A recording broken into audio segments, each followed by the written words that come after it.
Assalomu alaykum aziz o'quvchilar. Bugungi mavzuimiz tablitsalar haqida gaplashamiz. Oldindan tayyorlab qo'yganman, hozir ko'rsatayman. Tablitsalar. Mana bu shunday hujjat bor, mana bu GOST mana 2018-yilniki borda. Mana ochib qo'yganman. Bu yerda siz mana boshiga kelamiz. Bu yerda mana yozib qo'yibdi, o'qib olishingiz mumkin. 2008-yilda o'sha davlat standarti bo'yicha o'sha qurilish injenerligi sohasidagi qonun qoidasi bor. Bu katta dunyo standarti desam bo'ladi. Yozib qo'ygan O'zbekiston ham bor shunchada mana topilma davlatlar ham. Hozirgisi ko'rsatmoqchi bo'lganimiz, ya'ni o'sha qurilishlar, qurilish sohasida o'sha tablitsalar, jadvallarni chizish tartibi qanday, millimetr, santimetrgacha shu bo'yicha kitobi bor.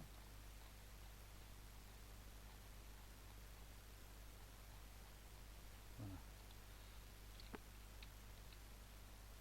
shu yana tashqari PDF formatda ham stil yacheyka deb qo'yibdi. Mana stilini ko'ryapsizlar. Birinchi hozir tushuntiradigan narsamiz haqiqatda yozib qo'ygan zagolovka deb, ya'ni jadvalning o'sha ishlanayotgan jadvalning nomi, nazvaniyasi, o'sha satr satr deb ustunlar nomi, ismi, familiyasi, danni o'sha keyingisi bunga tegishli, ya'ni ma'lumotlar, qo'shimcha yana ma'lumotlar tushuntiradigan. Endi mana bu o'tamiz. O'zi jadval chizishdan oldin mana bu yerda o'tgan safar o'tib metr standartdan tayyorlab qo'yish kerak edi. Mayli hozir vaqtida olmasdan shu jadvalda o'zi qanday bo'ladi, shuni bo'yicha tushuncha berek. Buni bosasiz, tushuntilaringiz, buni bosasiz. Mana bosganingizdan keyin mana bunday oyna paydo bo'ladi.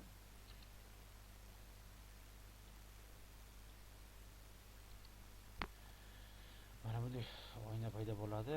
Bu stil joyida turadi. Albatta o'zlaringiz kompyuterda qilib qo'ying. Bu pustoy tablitsa, ya'ni bo'sh tablitsa degani. Pustoy tablitsani qo'yasiz.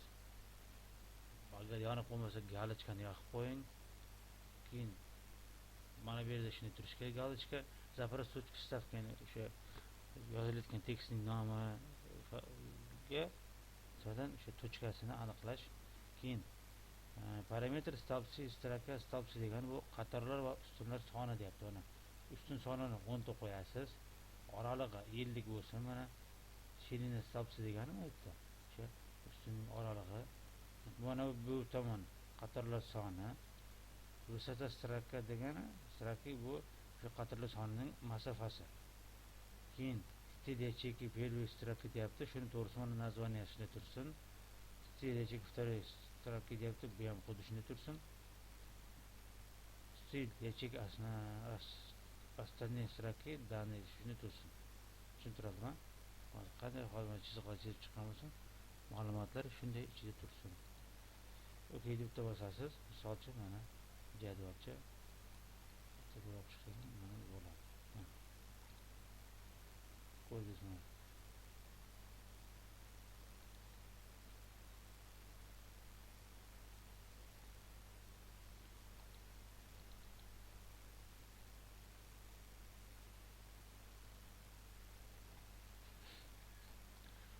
Shunday jadvalni chizish tartibi. Jadval chizishdan oldin esa annotatsiya bo'limida standart uchun mana bosish kerak. Mana bosgandan keyin sozdать bosamiz. Menga bunga GOST yo'llaymiz.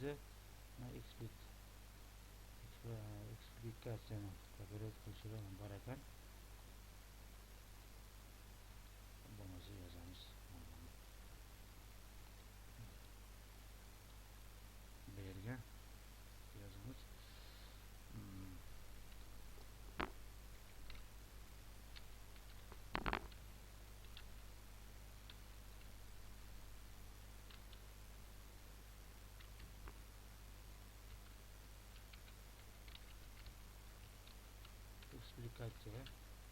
Eksplikatsiya yozdik.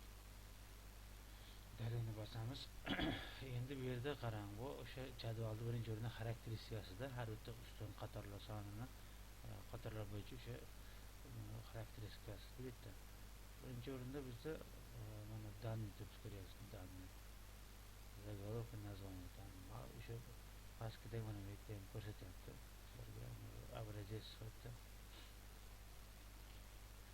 Lekin jadval birinchi o'rinda naзвание turibdi. Shuning uchun dannini o'zgartiramiz naзваниеga. Nettichidan universitet qilib boyitga o'tamiz. Bu yerdan 255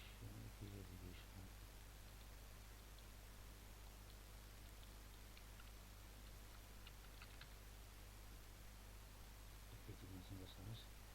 Mana o'zi ko'ryapsizmi, orqa tomoni. Sezzalikka degan o'sha orqa foni, background inglizchasiga o'sha joy o'zgardi. Bu yerga keyin netka bo'ldi, to'g'ri. Bunga 3 ga 2 qo'yamiz. Oralig'i ko'ryapsizmi, o'zgaryapti. Shu masalan bu yerga 10, mana bu 5 qo'ysangiz, ko'ryapsizmi, kattaryapti. 25 kerak. Mana ko'ryapsizmi, qanday kattaryapti. Buncha katta bo'lishi shart emas.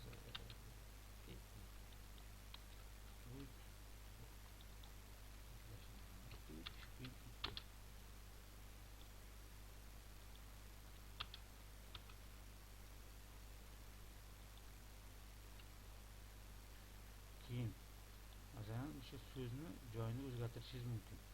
Ko'ryapsizmi?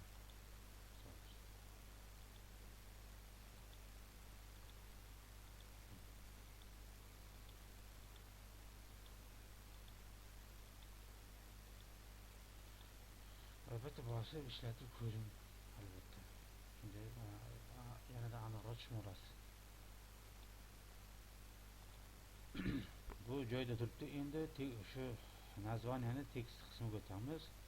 Endi bu yerdan o'tgan safar eslaringiz bo'lsa, ghost ishlam qabul tanladik.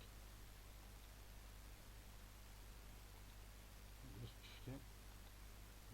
Ghost tanlab qo'ydik. Keyin ko'rsatasi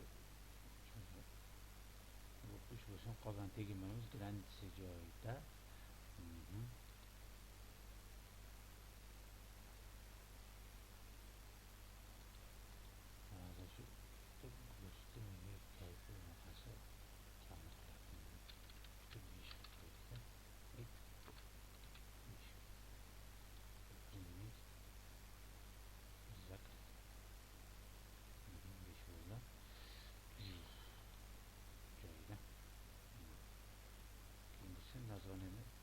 Bu mana oxirida gransiya qismidan başlayışadagi masalan bunday gransiyaga tegilmaymiz.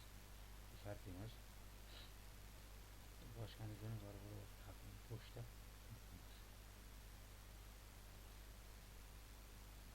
Bu ne liniya ekan.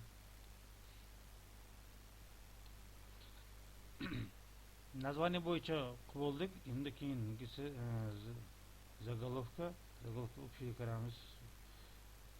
Bundan haligidan 255 o'zini tanlab qo'yamiz. 45 tegmaymiz. Bu yerda faqat 3,5 qo'yamiz. 3,5.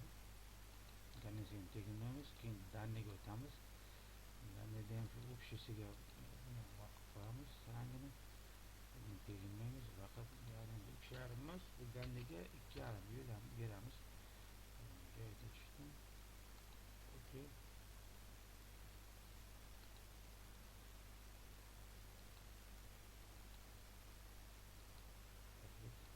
Endi haligida yana tablisiga qaytib kiramiz.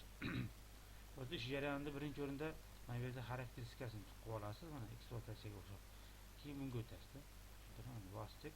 Bosgandan haligi undan oldingi jadval chizdik-ku, o'shaning xarakteristikasini beryapti bu yerda. Xo'p deyapmiz. Masalan, shuni turadi, tegmaymiz, olamiz. Kerakli masalan nuqtaga bosib olamiz. Tamam. Joyga qisman tushdi, xudoga. Jadvalni chizishda tushundilar degan umiddaman. Qisman shunday paydo bo'ldi. Endi qarang, mana bu yerda hozir. Nargisa o'zir Wordga kirdik. Keyin qarang, masalan, jadvalning mana bunda ko'ryapsizmi? Oralig'i 20 millimetrligi, mana bunda qasiga 125, keyin har bitta masalan ustun 20, 10, 80, 15. bularda o'sha keyingi darslarda o'sha qanday qilib endi har bitta katakka, har bitta yacheykaga alohida xarakteristika berib chiqib, to'g'ri mayda ish o'rganish kerak. Shuni berishni o'rganamiz keyingi darsda. Xudo xohlasa keyingi darsga ko'rishguncha o'rtoqlar xayr.